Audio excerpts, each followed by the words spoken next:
Once you have added all of your openings to your forms, then it is time to draw your winding object. Next, you'd want to draw out a quick contour of your object. So I'm just kind of showing where the body of the turtle will go as a placeholder. I'm going to come back and add details to it once I have the winding object in place. By drawing the body shape first, it allows me to get the correct angle for the neck of my turtle. Now I'm going to start adding my winding object. So it's going to first go into my form and then it'll come out of my form. So remember, our objects are going to go in and out. I often start with one side of the winding object and then I add in the second side, trying to keep the space between my object even. You also want to watch your angle so that way it does not look like your object is broken if you place it at a different angle. If you are having trouble getting your angle correct, you could draw or continue your object over the top of your forms. Sometimes though, this can get confusing to understand what part of your object to keep and what part of your object to get rid of. I like to use this process, especially with a curving object, so that way I can ensure that my lines add up correctly. Now remember, you can take your winding object off the edge of the page if you need to, but make sure that when you start it again that it looks like it would connect or be at a similar angle to how it left, so that it's believable in its connection points. And remember, you're just going to follow your boxes throughout your space. Remember, look back at your sketch so that way you can be sure of the path that you want your object to take. Now, as I was going, I eventually got to the turtle's head right here and I realized that I had run out of space. So I took a moment and redrew part of my winding object to allow for some more space between my winding object and the boxes, so that way I could add my strawberry at the end of my winding object. Once your winding object is in place, now you need to go back and erase the parts of the object that are hidden. So for example, right here, my object is going into the box, so I would erase the box lines within my object because my object is on top of the box. Okay, so starting at this line, the box now blocks the view of my turtle. So I would erase my winding object right here. And then it's actually going to come out of this opening here. So as soon as I see that oval line, that's where it would start. Now remember, I need to make an adjustment to my oval. So I'm going to make mine just a little bit wider. And then so here would be where I would see my object come back out.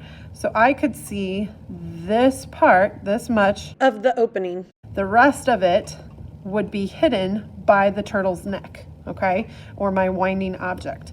So any box that would be inside this part of my object, I would erase. And I want to be careful I don't erase that part there. So this area is now done. Let's take a look at this one here. So this goes over the top of my box. So right here, I shouldn't see my box in here. And this part of the opening is hidden by the object. Okay, so the object is going to go in right here, and then we don't see the rest of it beyond this opening. Okay, so that means this line here disappears, it's in the box. And these two lines here disappear because they are in the box. So between your openings, that's where your object would disappear. So here is where I would start to see my winding object again.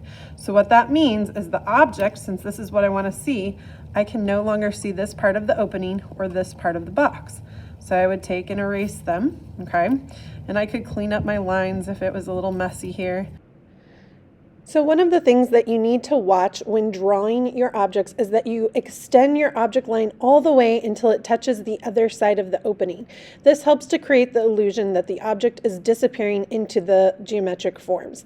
So one of the things that I'm going to show you up here is what you want to avoid. So with this one here, it's going into the box. So I would erase where my object would be hidden by the box. And then what I see sometimes though is that our lines stop short and they just end in the middle of the opening. Make sure that you extend those all the way to the edge. You're going to continue this process with the rest of your forms. So make sure that you have your winding object going in and out of your forms. When it's inside of the forms, we should not see the winding object. When it's outside of the forms, make sure that it is that you're drawing your lines until it reaches the next opening. Once you have your winding object complete, then you need to add any details to your object.